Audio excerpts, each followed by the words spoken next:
Alright folks, welcome back to Saddle Sixgun. I'm your host, and today we've got a story that might just resonate with those of us who've seen a few winters. Ever find yourself wondering about the folks who carved a life out of the unforgiving landscapes of the Old West? You know, those people that dealt with more than their share of dust, grit, and hardship? Well, today's tale plunges us into the heart of a winter landscape as harsh as any you've read about. A landscape where survival isn't just a choice, but a daily battle. So, settle in, pour yourself a cup of something warm, and let's get into it, shall we? But before we do, if you are enjoying this, why don't you like this video? And think about subscribing to Saddle Sixgun so you never miss one of our videos. We love to read your comments and suggestions about what we can bring you next. The sky was a pale wash of winter gray, the kind that just swallowed the mountains and made the whole world feel suspended between breaths, didn't it? Snow lay in drifts along the ridge, a white so clean it seemed to erase every mark of what came before. Our protagonist walked through it slowly, her boots breaking the crust with soft, hollow crunches, the iron handle of the water bucket biting into her gloved hand. Can you just feel the weight of that cold and how hard that chore had to be?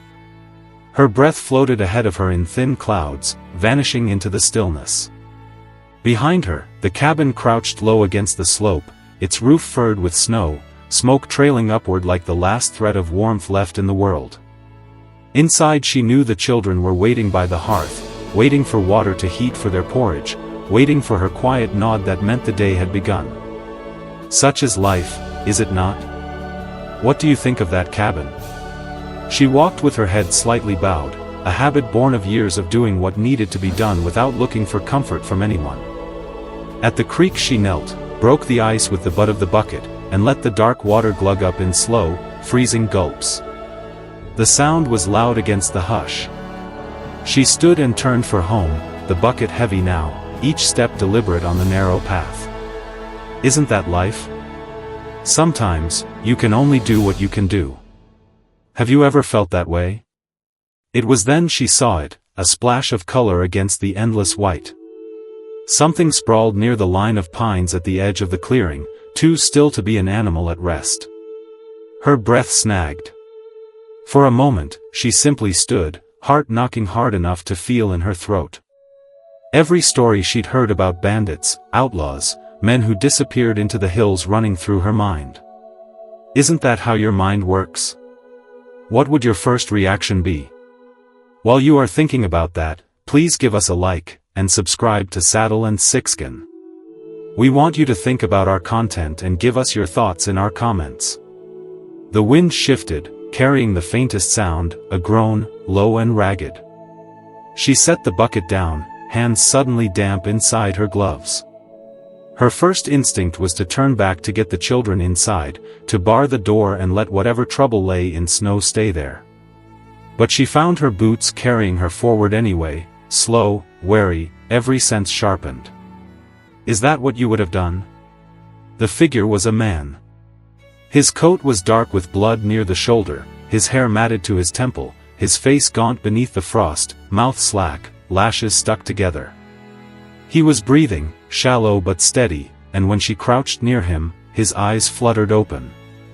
For a moment, she saw nothing in them but the reflection of the sky, then a flicker, quick as a bird's wing, as though he recognized the sight of another human face.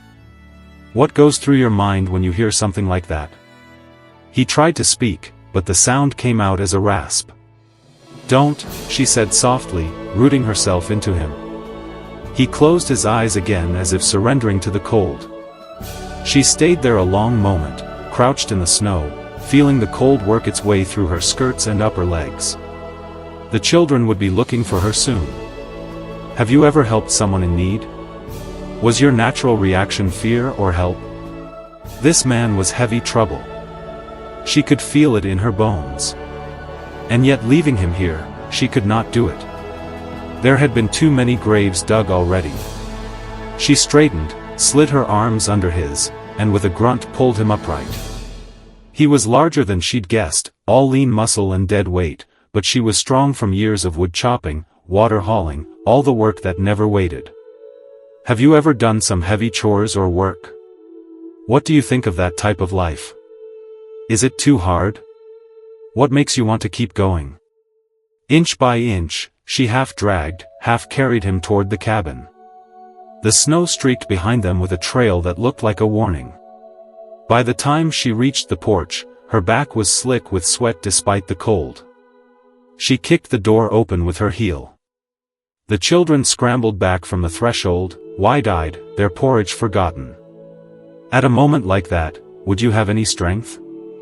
How would you handle the situation? And if you are enjoying this video, why don't you like this video? And think about subscribing to Saddle and Sixgun so you never miss one of our videos. Bring the quilt, she said, breathless. Together, they got him inside onto the pallet by the hearth. She cut away his coat, found the wound.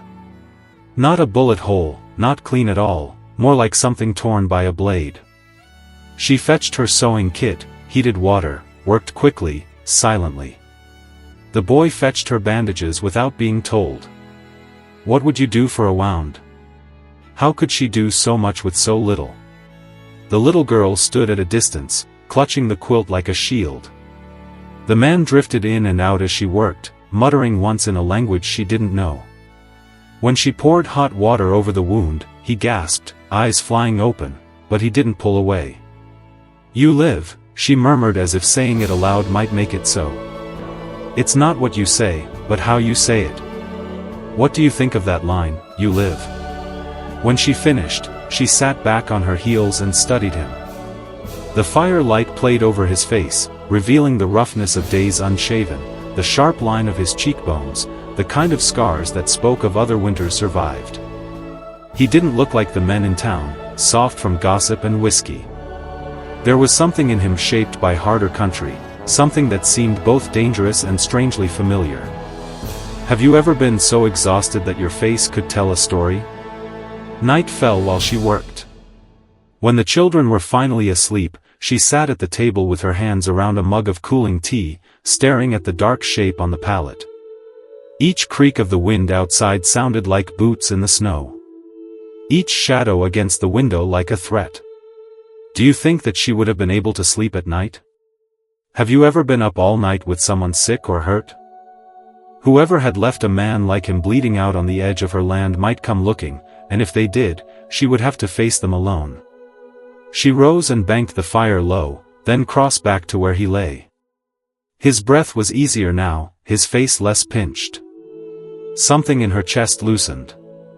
"You'd better be worth the trouble," she said under her breath, almost smiling at the absurdity of speaking to a man who could not hear her. If you have made it this far, we hope that you liked this video. Also think about subscribing to Saddle and Sixgun, so that you don't miss any of our next shows. He stirred at the sound, turning his face toward her as though her voice reached him in whatever dark place he floated. She froze, heart thudding. Then, softer still, she whispered, "Sleep. Tomorrow, we'll see what you are." The wind rose outside, rattling the shutters, and she felt the shiver of it deep in her bones, not entirely from the cold. Isn't that what it feels like when you take a chance? What is the riskiest thing that you have ever done? She stood there for a long moment, staring down at him, the fire casting them both in its amber glow, until she realized she was waiting for him to wake, waiting for whatever change he would bring with him when he did. Morning light crept across the cabin floor like pale fingers touching the man's face where he lay by the hearth. Are they just waiting for someone to do the right thing? His breath misted faintly in the cold air, steadier now than the night before. She rose before the children as she always did, pulling on her boots and stoking the fire back to life. The room warmed slowly like a reluctant heart.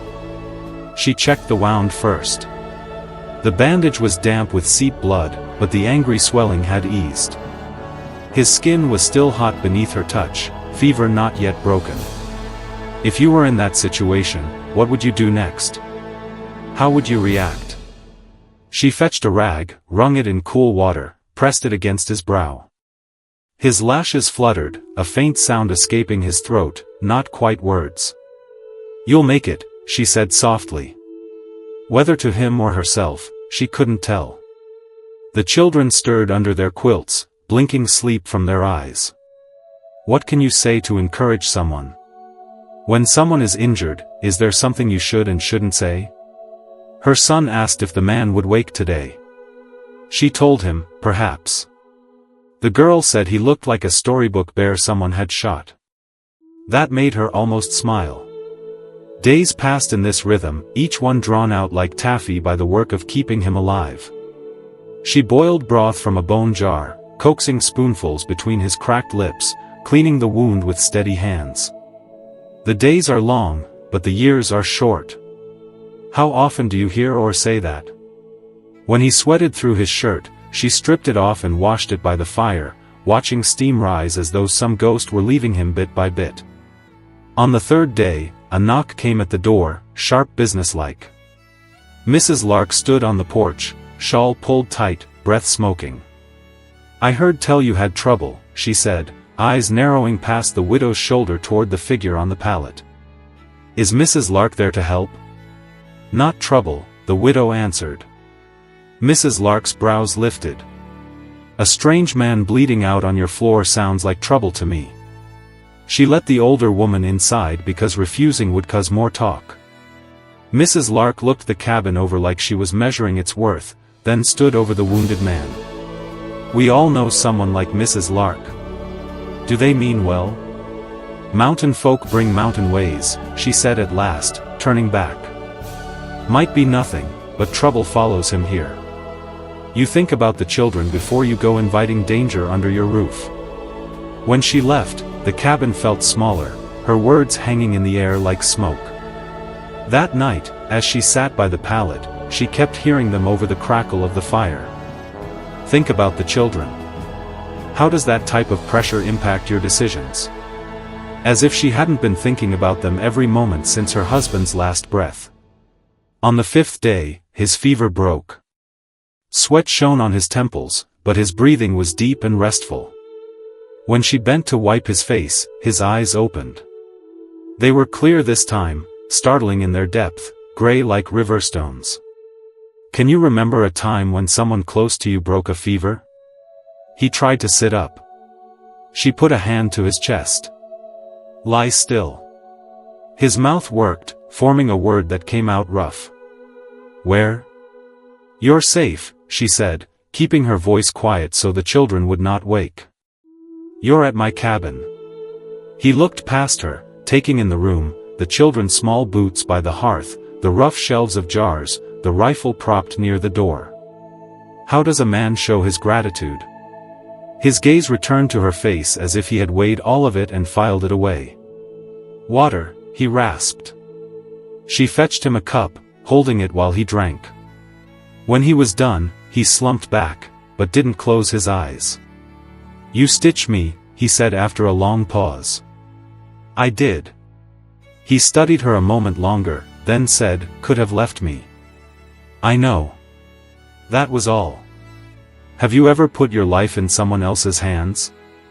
She banked the fire, settled the children back under their quilts, and lay awake for a long time, listening to the steady sound of his breathing. By the next morning, he could sit up on his own. He ate slowly, each spoonful like an effort, but color had returned to his cheeks. The children hovered near him, curious. "Does that family have everything they need?" Her son asked how he had gotten hurt. The man's mouth curved faintly, though not quite in a smile. "Ran into the wrong kind of company." That was all he said, and the boy accepted it, but she felt the edges of it sharp and unfinished. Later, while she split kindling outside, she heard the crunch of approaching boots. The neighbor boy from the next homestead came striding up hat low, hands tied in his coat pockets. "Can you get away with telling someone a little white lie?" He was barely grown, but there was a restlessness in him that made him seem older. "Ma'am," he said, nodding toward the cabin. "Heard you got someone staying. Folks in town are talking." She set another log against the block, swung the axe. "People talk. They say he's a drifter.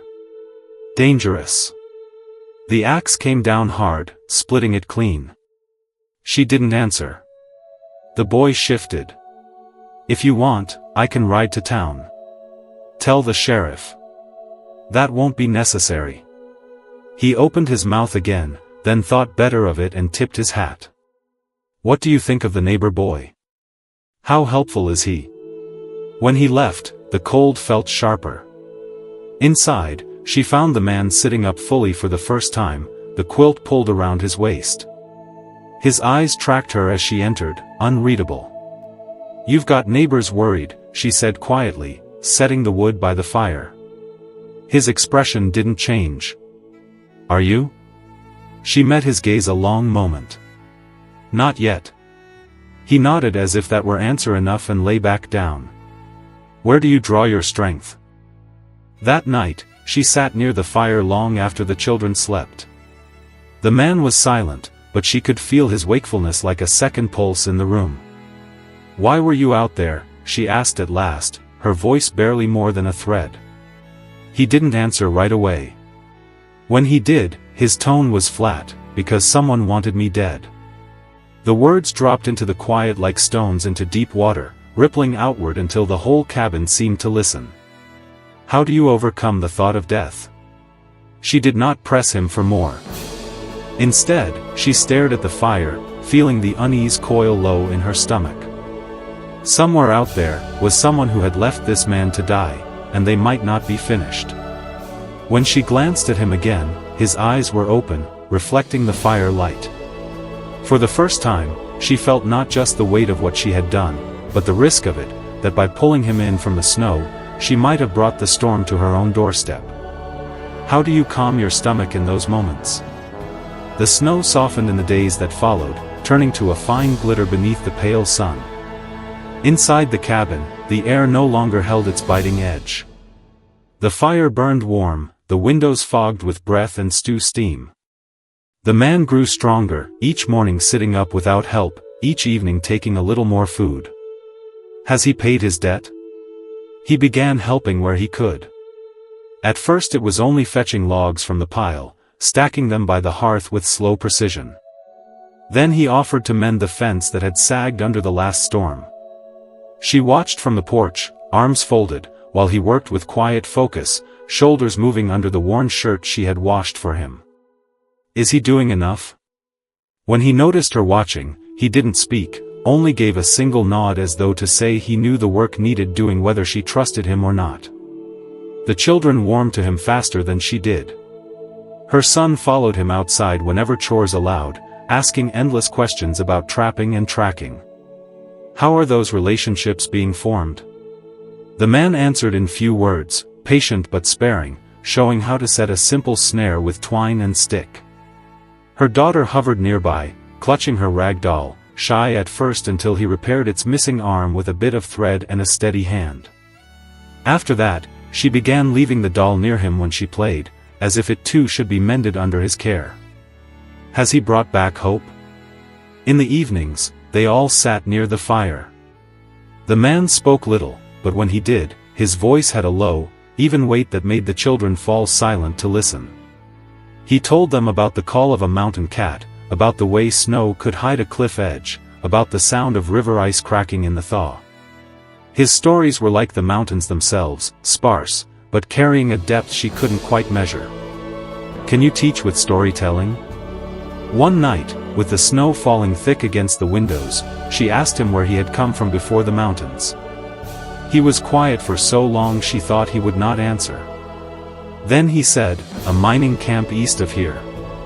Was that where? She gestured to his shoulder. His eyes flicked to hers, unreadable. No, that was farther west. Can you hide from your past? He fell silent again, and she didn't press him. But later, after the children were in bed, he spoke on his own. Men I trusted left me there, he said, staring into the fire. Took what was mine, thought a knife would finish the matter. Her hand stilled on the mending she was working. And it didn't. Not yet, he said. She waited, but that was all he would offer. Should she press him for more? Still, something shifted between them in that moment. Not closeness exactly, but a shared understanding that both of them had been left to fend for themselves and had done so. A few days later, the neighbor boy returned, this time with his coat dusted in snow and his jaw tight. "Are their differences starting to blend?" He stood by the fence, hat in hand, waiting until she came out. "Ma'am," he said, glancing toward the cabin. "He's still here. He's still healing. People are saying it's not right. A widow and a stranger under the same roof. Ain't good for your name." Her spine stiffened. "My name is my own." The boy flushed, looked down. "I just don't want folks thinking wrong of you." "Are his intentions really helpful?" "Then let them think what they will," she said, turning back toward the cabin. When she entered, the man was standing near the hearth, having heard every word. "You should let me go," he said quietly. She felt the air go sharp. "You're not strong enough yet." "I can manage." "Manage to what?" Her voice rose before she could stop it. What choice should she make? The children looked up from their game, startled. She lowered her tone. "Freeze to death out there." He studied her a long moment, then said, "I don't aim to bring you trouble." "Too late for that," she said, and went back to stirring the stew, though her hands were unsteady. That night she could not sleep. She lay listening to the wind, worrying the shutters, the fire snapping low. The man was awake too. Should she tell him to leave? She could hear him shift, could feel the weight of his presence in the room. "Why did you save me?" he asked suddenly, voice rough with sleep or something deeper. She turned her head on the pillow. The fire threw just enough light to catch the line of his face. "Because I couldn't stand to see one more grave dug." "Does life have more value than gold?" He said nothing, but she heard him exhale long and slow as if something in him had been waiting for that answer. The next morning, he worked harder than before, mending the fence until his hands bled. She brought him water, and when he reached for it, their fingers brushed. It was nothing, a passing touch, but it startled her all the same. Does their relationship matter? That evening, after the children slept, they sat by the fire again. The silence between them was no longer heavy, but threaded with something she couldn't name. He told her of the ridges farther west, the places where the wind howled so hard it felt like it could carve a man down to his bones. How can silence be filled with words? She told him of the spring that ran behind the cabin, how her husband had wanted to plant an orchard there, but never had the time.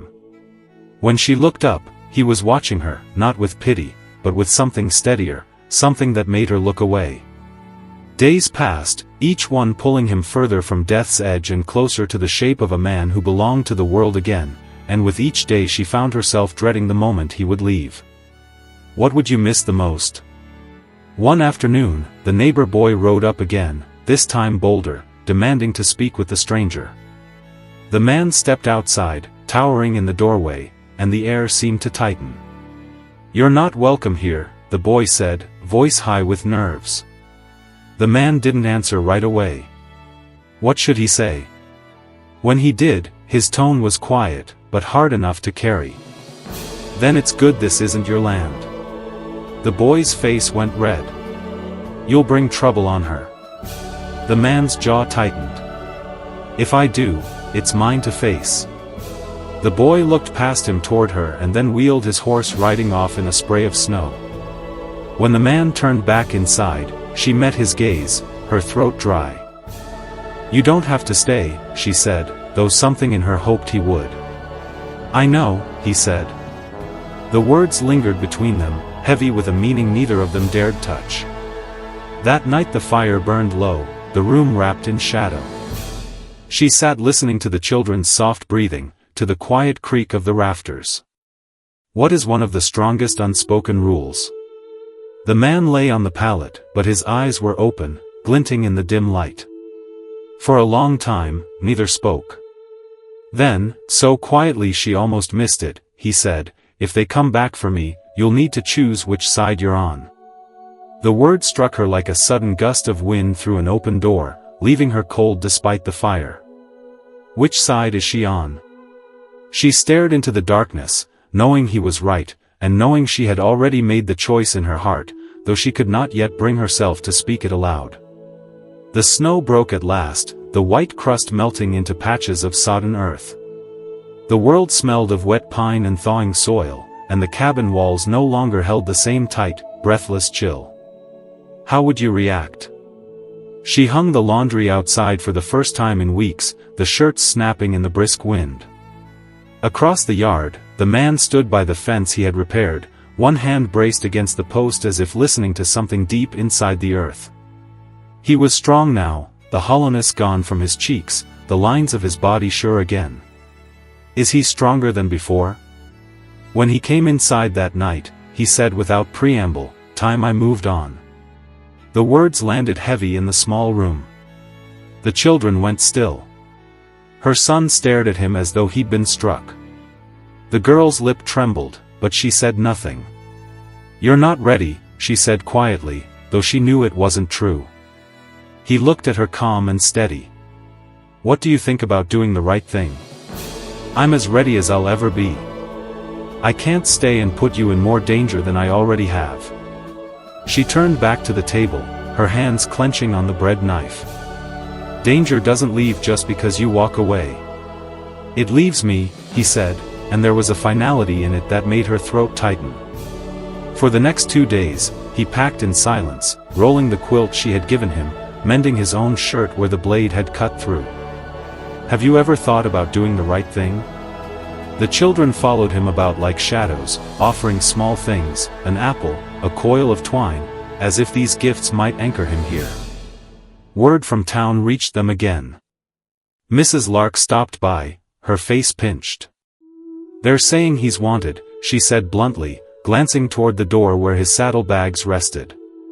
"Can anyone have a happy ending? That a man was knifed west of here. Folks are worried you're sheltering trouble," the widow said, setting down the kettle. Mrs. Lark's gaze softened for a moment. "People don't forgive easily, you know. It's a hard thing to win back a good name once it's been dragged through the mud." When she left, the widow stood for long while staring at the door. The fire hissed softly. The man's boots creaked on the porch.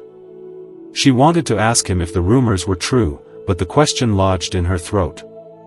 That night, after the children were in bed, she found him sitting by the hearth, turning a knife over in his hands, the blade catching firelight. What should the children do? "They'll keep talking," she said. He nodded once. "You could tell me what happened." He set the knife down, looked at her. "Would it change what they think?" "No, then there's no point." The quiet between them stretched until it felt like a rope drawn too tight. Finally, he rose when the door. "I leave at first light," he said. Should they say something? She couldn't sleep. Every sound of him moving in the next room seemed to scrape at her chest. She thought of the trail beyond the ridge, the miles of wilderness, the men who might still be following him. She thought of the children waking to find him gone, the cabin returning to its silence. Should she let him leave?